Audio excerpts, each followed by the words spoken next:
Hello, everybody. I got a nice little stack of comics here.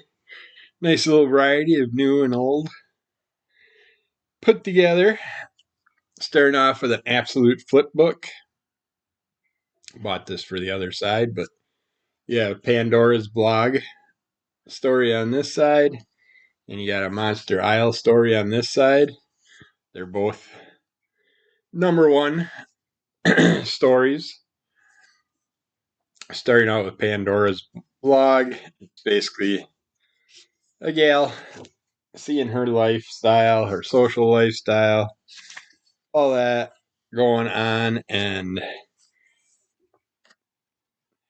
the best I can explain this one because I was kind of confused on what was going on with the whole ordeal because you see her saying goodbye to everybody at school, her friends, all that stuff, and social media announcing all this stuff that they're doing a big move, and you see her and is that her sister, I'm guessing, and her mother, and she's researching what her mother's company is that her mother's going to work for and finding out some interesting things about those characters, what they got going on, what they could be researching, and things that they're part of. And while at the same time, we see a couple kids wandering around and some vampires appear and start messing with them. And then another character comes in and we find out that the other ones are just kids screwing around, pretending they're vampires, and then a real vampire appears. It's basically that type of story that we get in here. Here's a bunch of absolute books that I'm really bummed about this Katrina one. I picked it up for our niece Katrina, but it's supposed to be 3 issues, and we only got 2 issues of it. They go, what the heck? You guys never printed the third one, and I see in here they still only have issue 1 and 2, and it's like, oh, what the hell? I really wanted to get the gist of the end of that story or where it was gonna leave itself, but then we got the monster flip book. Uh, Glasses that are hiding because I did not mention on the other side. Pandora's blogs was done by David Campiti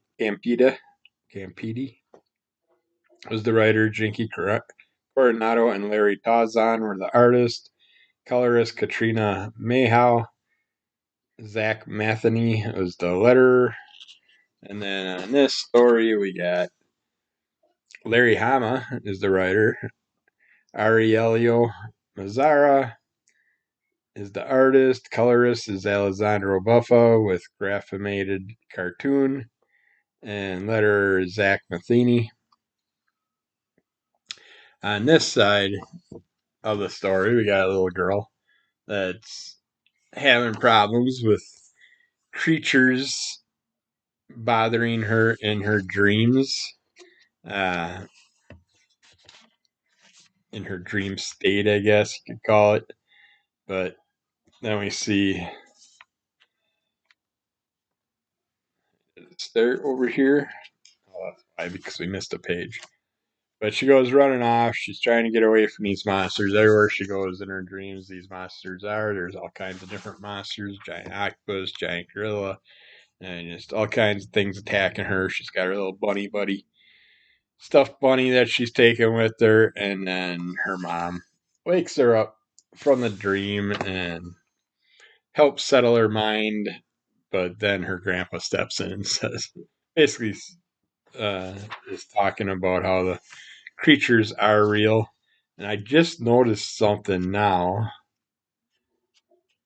So now I'm wondering if this whole story line is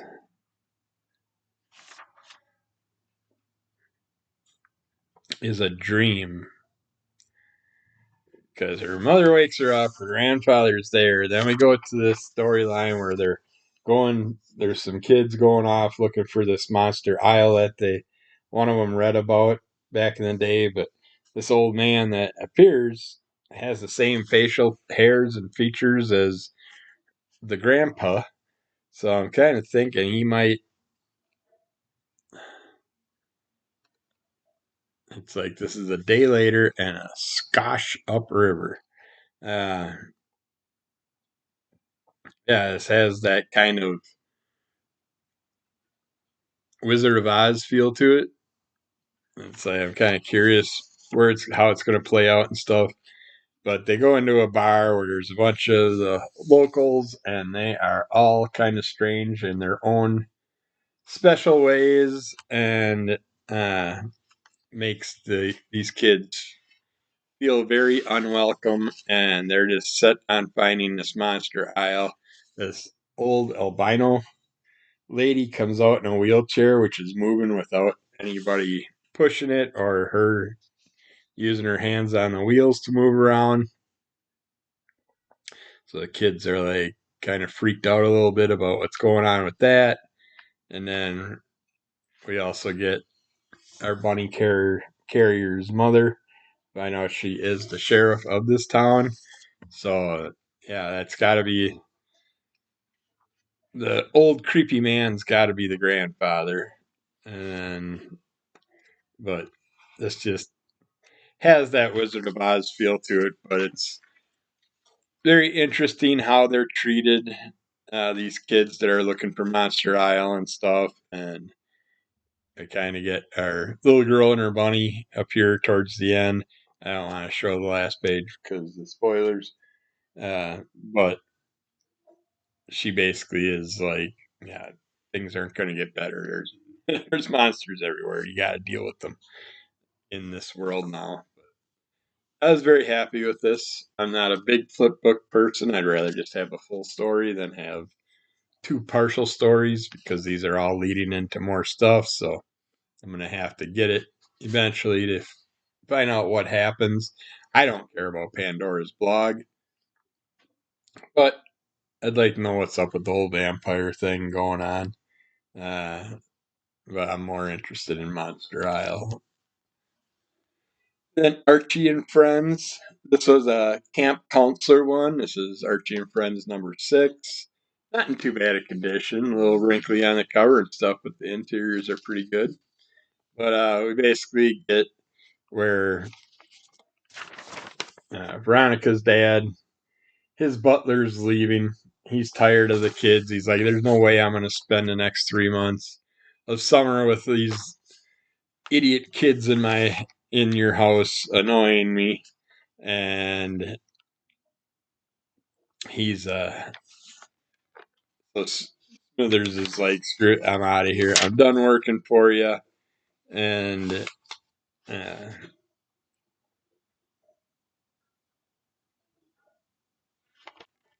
Veronica's dad uh, tries to talk him into just taking a vacation for the rest of the week. Come back Monday, and we'll start things over. We'll go over your pay and all that, and try and work things out with these kids around. And he doesn't think it's going to be that bad with the kids around, even though the kids really annoy him.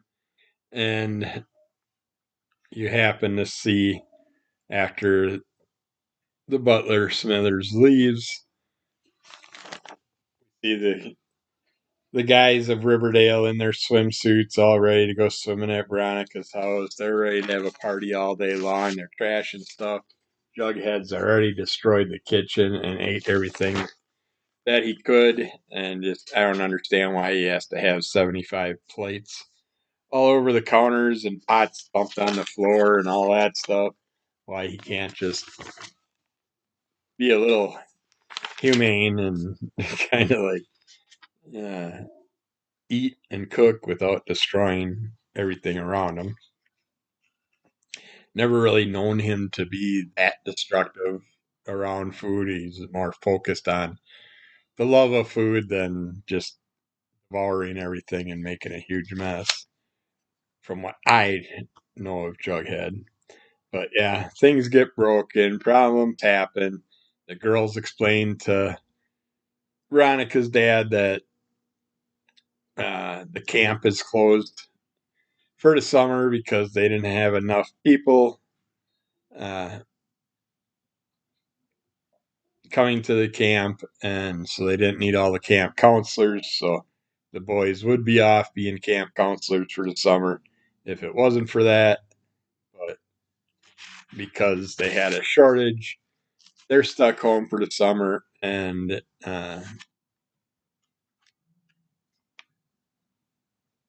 so Veronica's dad basically calls up the camp, and they said the girl Veronica and Betty explained that the reason they couldn't do the camp is because they were short on funding. So of course, Veronica's dad is all, "I will fund it. I will." Well, he doesn't tell her. He goes off on his own, calls the camp, finds out what needs to be done, sends them a blank check, and says just use as many camp counselors as possible to get rid of them. But that means Betty and Veronica are going to be camp counselors also, so he's a little bit worried about that. And then we get to the camp and we see the counselors and meet some of the kids. And we got this one gal that's very military-ish, but yet the kids know her from other years and say she's really a softie, but she just puts on a big picture. And while everything is happening, and she's just going off, getting the camp all set up and ready to go, and getting everybody in their bunk buildings and all that, get all their stuff set up. And while that's happening, Archie notices this kid standing off to the side that is like unsure if he's at the right place, and he's got a little fishbowl with a fish on it. Archie goes for some reason to pet the fish. He's, "Why you gotta stick your finger in a fishbowl? I don't understand." But then he finds out that the fish is a piranha. Doesn't really get the gist that the kid's got like pointy ears and very hairy eyebrows and stuff. Might have something to do with something going on there. But the kid basically does a bunch of pranky style things and stuff, and then gets to the point where our militant counselor ends up telling him it's time to take it outside, and he turns her into a fish, puts her in a jar with the other fish, and that falls in love with her. But the funny thing about this is the kid goes through this camp, does what he can, but everybody's like fed up with stuff. So then, and he even tells a scary story and turns kind of monsterish himself during the story, and uh, sets things off. I like that the campfire turns into a spooky face. But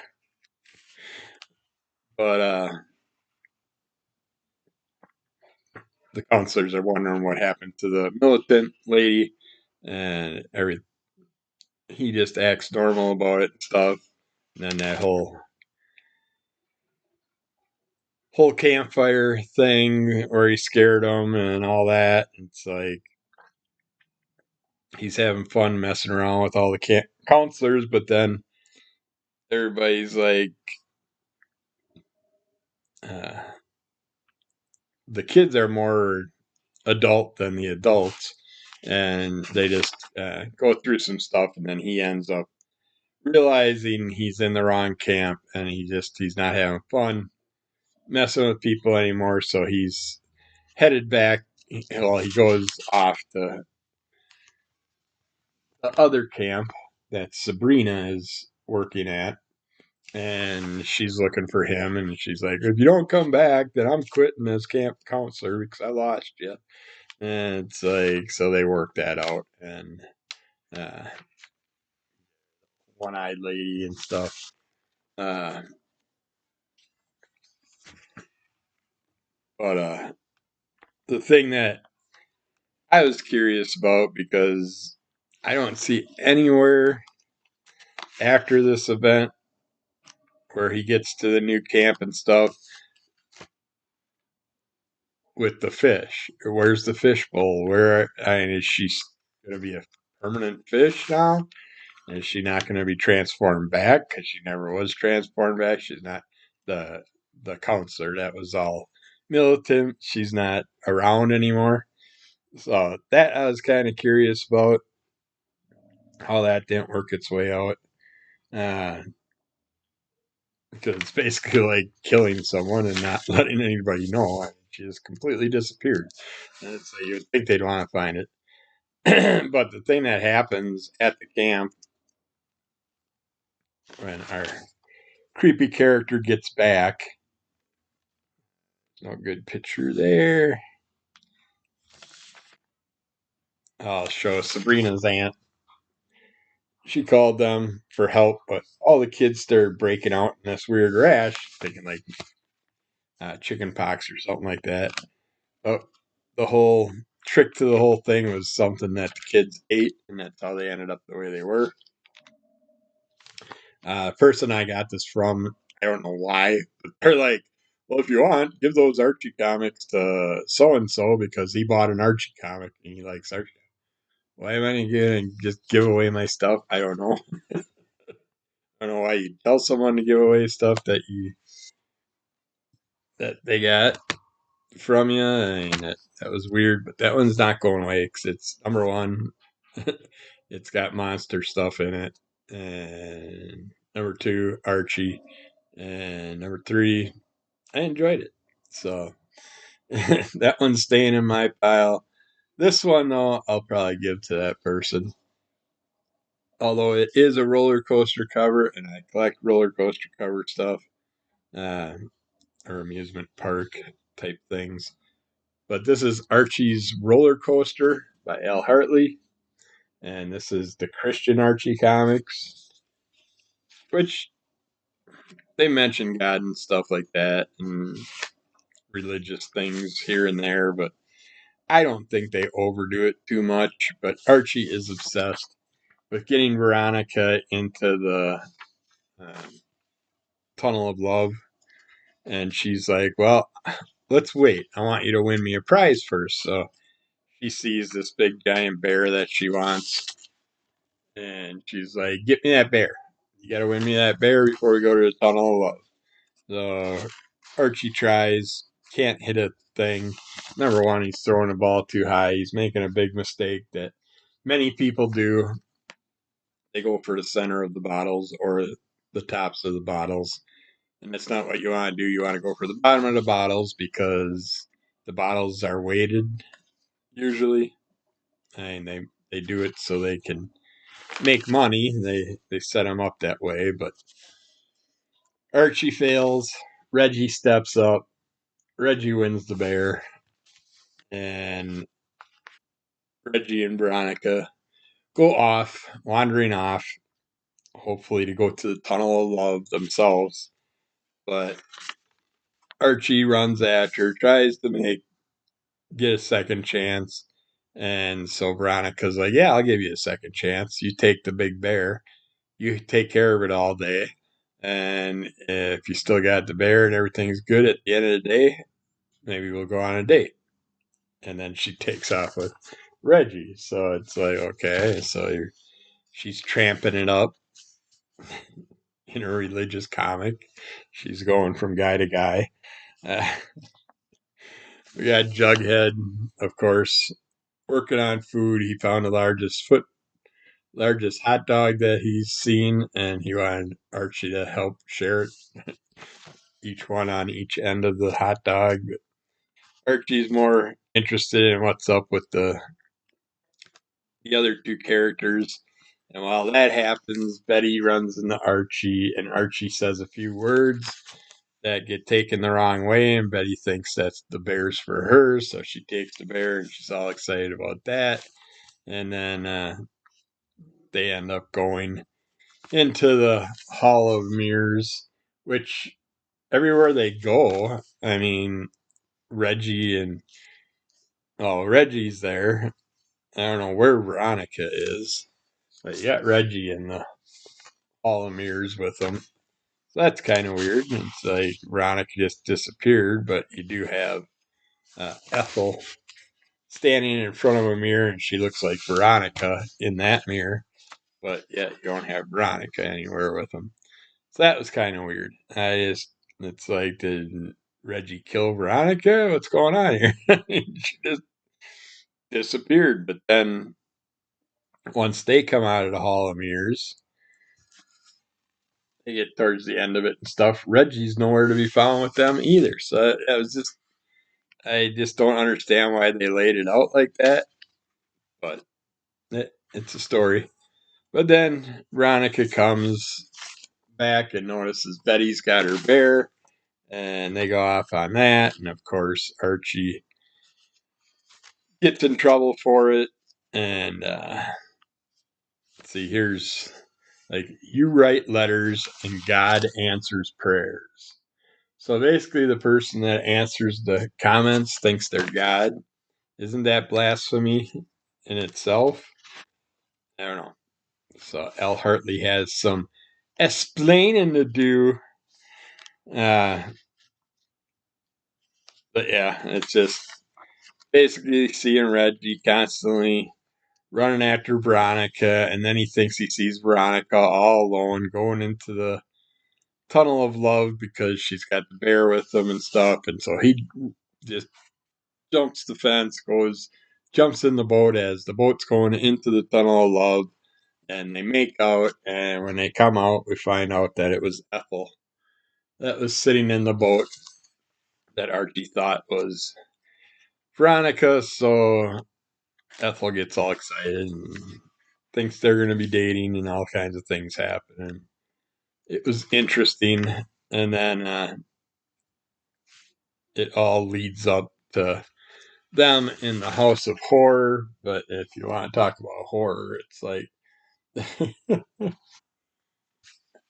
must be nice to be able to just pig out constantly and not weigh over probably 125 pounds. Because he had like a regular hot dog, he had that super hot dog. I'm talking about Jughead here. Now he's got this giant sandwich. It's like, dude, him, Scooby Doo, they, it's just crazy. Must be nice being a cartoon character. Having to worry about your weight. But yeah, well, he chases them after them into the House of Horrors. Uh, a bunch of things happen. Archie causes a bunch of problems in there. Gets stuck himself at the top of the house, the haunted house attraction. Uh, Jughead has to help him out along the way, but it just all leads into a nice little ending that also becomes a little religious. Uh,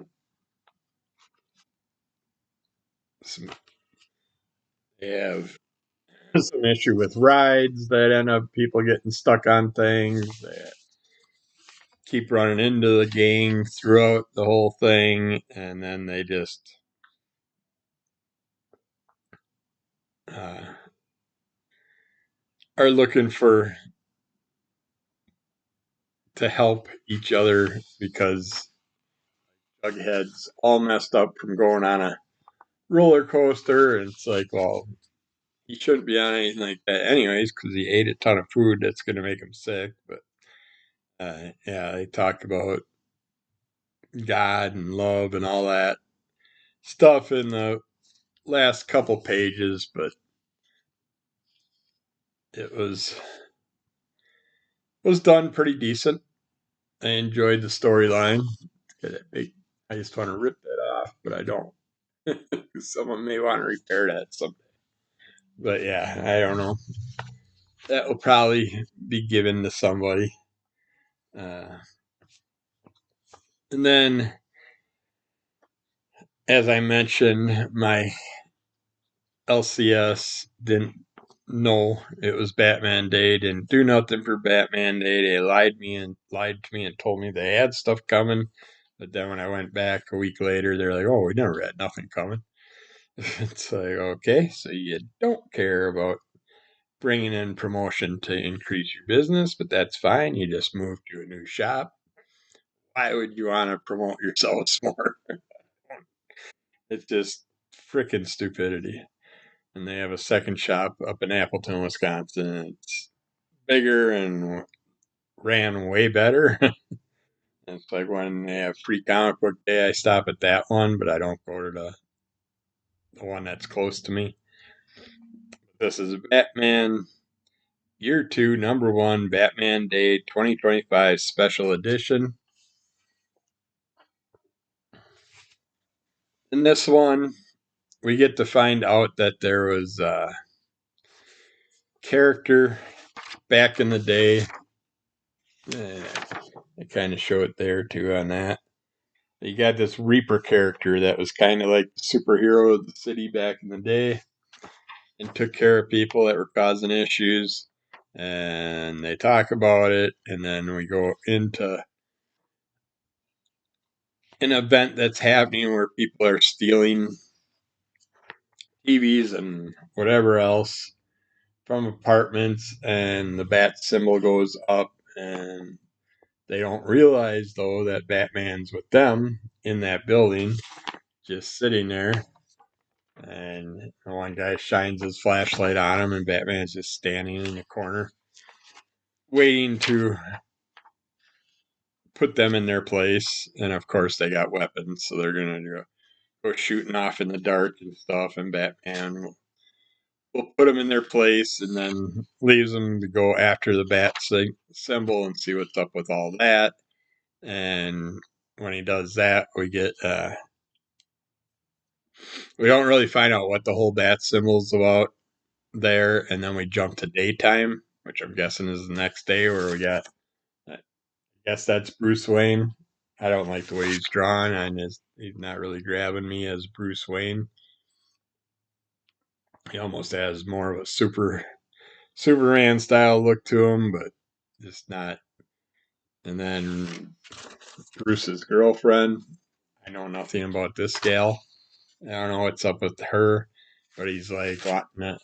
He's like showing her a building that Wayne Enterprises is building, and he's talking to her about the penthouse. He's like, "That's where you'll live now." And she's like, well, and then all your clients can come to her, but she takes care of. She must be a lawyer for people that can't afford a lawyer, like a district attorney or something. And she's like, "Well, my clients aren't going to come to a rich part of the neighborhood and go up to a penthouse to see their doctor. That's not going to work well." But yeah, it's like, it was kind of goofy. And then this character here ends up pulling some levers, going into a secret room, and we find out that he is the Reaper. He's just way older now, and he's like, he realized that he needs to be back on the street because crime is at an all-time high or something, or some reason he was pulled back into that position. And while he's doing that, he's also harming people, because it looked like a couple people get killed in the first battle he has with some characters that are causing problems. And then Batman suits up and goes to find out what's going on, and these two characters meet, and Batman's wanting to put him in his place because he doesn't want someone out there that's just going around killing people that are causing problems. And Batman gets pretty well banged up from that whole event. And yeah, it goes into the rest with the characters and stuff, and it's basically just two vigilantes trying to control the world around them, and they both think they're right in their own way, but yet they both got their own issues. Then we got Krypto, the last dog of Krypton. I got issue 4 and 5. I want to throw this away. I am so pissed off at this story. I hate to say it. I mean, I love Krypto. I love a lot of things that happen with them. And this kind of, I'd like to know what companies are going to do this because I wouldn't waste money on an A cover if I knew that any other cover I bought was going to have that cover on the inside. Also, it's different when it's a sketch cover and they throw a cover on the inside. But when you get a special cover and then they throw another cover behind it, it's kind of weird. I don't understand the concept of that. But we see, I mean, they tell you right away in the frickin' beginning, and I stopped. You get Krypto running, trying to find some food in the garbage. Sees a little puppy that kind of comes up to him, and they become friends, and they make you fall in love with the puppy. And then once it gets near the shit show, they have a thing up here that says content warning. This is a sad one.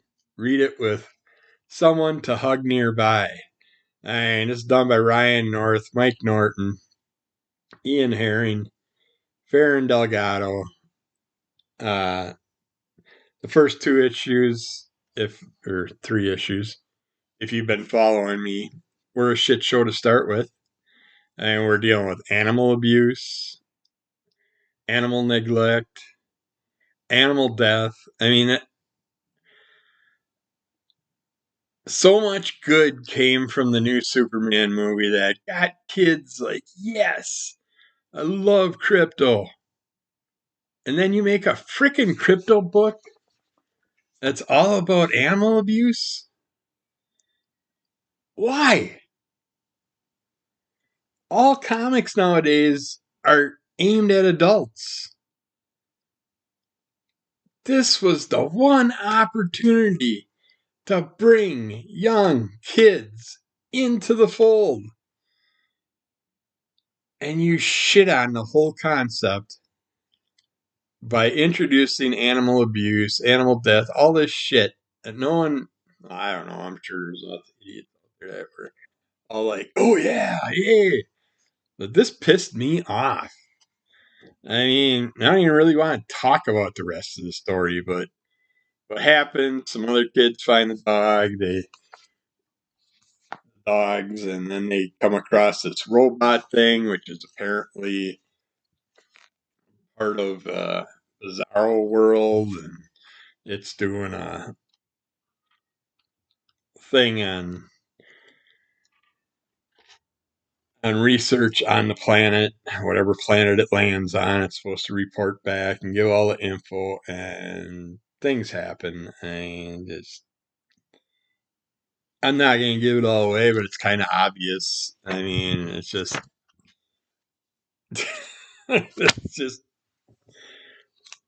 it's just shit. It's complete and utter shit. That in the last year, we've had a free comic book day that promotes suicide. We got a book that is designed from a movie that made kids happy to see a freaking dog, and you destroy anything that the kids are going to ever enjoy right off with the first issue. So you don't even get a chance to say, oh, wait, I'm not going to buy my kids the rest of this run. It's like right off the bat, you got to screw with their heads and give them a shit show. And I know I shouldn't be bitching about this. The creators, I'm sure, had their own concept of why they did it. I don't know why. I don't know what it would do to better the whole concept. I don't know what it would have to do with anything with the movie. I mean, this was the perfect opportunity to represent something that would bring kids into comics. We're losing that, God damn it. Get your heads out of your ass. All you creators that want to keep promoting death, suicide, rape, whatever you want to come up with, go make a freaking movie.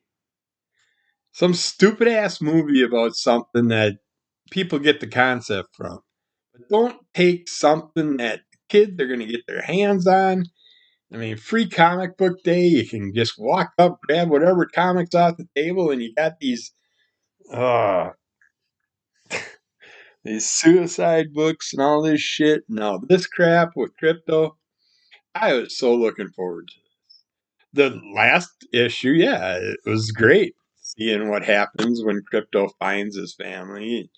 Well, not really his family, but a concept of his family, and finds people that he knows and they represent and take him in. But wow, those creators I mentioned, you can all kiss my ass. I don't want another goddamn thing. It's like, I'm so pissed about the way they went with that. I'm sorry. I don't know. If I'm wrong, tell me in the comments. Tell me, explain to me why we needed to have a dog be abused, be tossed out, suffer, come across a friend, lose the friend. Just tell me. Tell me why I'm wrong. Seriously.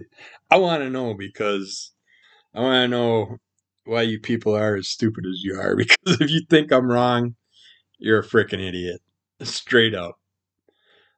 I, it was bad enough in the Superman movie that they had to surround Crypto's head with them freaking bug things that the one lady that I don't even know why she was even part of the movie was stuck those things on Krypto and tortured him like that. And it's like, and that I thought was stupid too, but that's just me. I guess I don't think animals should be abused. Yeah. And then this one, I can't get into it. The Lucky Devils. Uh, and I loved 8 Billion Genies. I'm trying, but here you see that the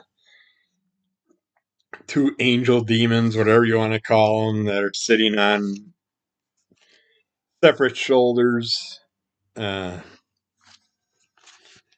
talking their humans into doing good things. It's causing bad things to happen in hell because of what's happening with them. But two low level shoulder devils, Collar and Rake, are trying to upend hell's unfair hierarchy by turning their assigned humans into saints, not sinners. Hell is reacting poorly to this illegal infusion of goodness. It's becoming a hellscape of natural disasters. Hell's ruling council has assigned bounty hunter Sandpaper Pinch to find the culprits who's particularly motivated since her family was incarcerated in one of the cataclysms up on Earth.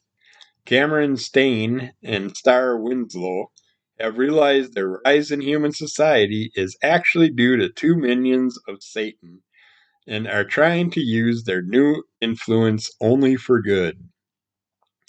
Yeah, I don't it's just not grabbing me, but apparently these two characters, because of what they're doing, they're causing all kinds of trouble in hell, and hell's just basically turning into a problem for themselves. Uh, I did like how our one character buys a curse words uh, statue, but yeah, I mean it's got great artwork. I'm sure it's a great storyline if you're into it. I can't get into it. I tried. Of course, it's by Charles Soule and Ryan Brown with 8 Billion Genies. I would have rather had them bring out another volume of 8 Billion Genies than waste their time with this. I'm sure this will have some type of crossover with 8 Billion Genies or whatever, but I can't. I've tried and tried. The last three issues just weren't pulling me in, so I am going to let those go. I think I stopped after this issue, so hopefully. Now let's get something good. We got Redcoat. This one is taking us basically into the fires of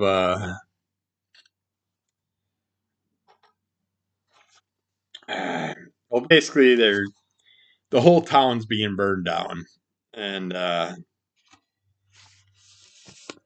you got all the characters just basically destroying the town, and Simon Peer gets seen coming through one of the buildings, and so they kind of put it on him that he's the one that started the whole uh, fire in the building, and so they're after him. But then he notices a lady that's running deeper into the fire, and he is working his way out. But then he's like has a second change of heart and chases after her to help her. And she's going after a big giant uh, piece of artwork of George Washington, a painting. And so eventually he helps her. They try and get it out. They end up getting caught up with other characters that he has to deal with. And they're like, oh, she's kind of like playing it up. He's playing it out kind of like he's been with them. He's part of them. But then they notice that his outfit's way older and there's some issues. So they're going to go after him. But then he does what he has to do, and then her and him take a different route out the building. And you got this beautiful 2-page spread with the fire in the background. Once they do escape that area and get away from it, but then we find out what's up with the whole painting and what's going on. And again, another interesting twist into it. I can't show that away either because that's a big spoiler, but I want to show it because it's awesome. Full page spread also, but and then we're going to end this with 368 and 369 of Spawn. This story is basically right after the big monster happening. We got our characters that are trying to, they got their powers back. They're trying to decide what they're going to do. They're like, well, the humans now know about us, so humans are going to be the next part of the issue. With them, you're going to have the ones that are going to want to work with you. You're going to have the ones that are going to want to work against you. They got to try and figure out what's going on with that. Spawn, I could see probably making some type of pact with the police and the military and all that. You see, I can't, his name eludes me right now, but he's setting up some characters that he's kind of like lying to and playing with. He's got Hobby's little partner that he is trying to pull into his side and work with him and team up with him. And he's got a bunch of other villainous characters that are part of his little sect. And yeah, I think I did actually pull off Spawn with one of the upcoming issues, but now I really want to know what's going to happen now that we have 3 factions. You got the angels, you got the demons, you got the humans, and there's going to be lots of clashing, I'm sure, in the near future. And yet, you still got Nyx that can whip up a giant being to attack whenever she wants, so she could just completely destroy the Earth. But yeah, we'll see where it goes. I'm gonna probably pick up a couple of issues that I didn't order, but that's fine because it's got me intrigued again. It just had that little period between the creature and the whole Hell Realms storyline that just got for an issue or two, and now it's picking up again. So check those out also. Keep following under the call of MS. Rate, review, subscribe, tell a friend, give us those likes, leave a comment. I'll comment back. Check out Crimson Cult Comic Club. And we'll be back with more of these soon. Thanks. Bye.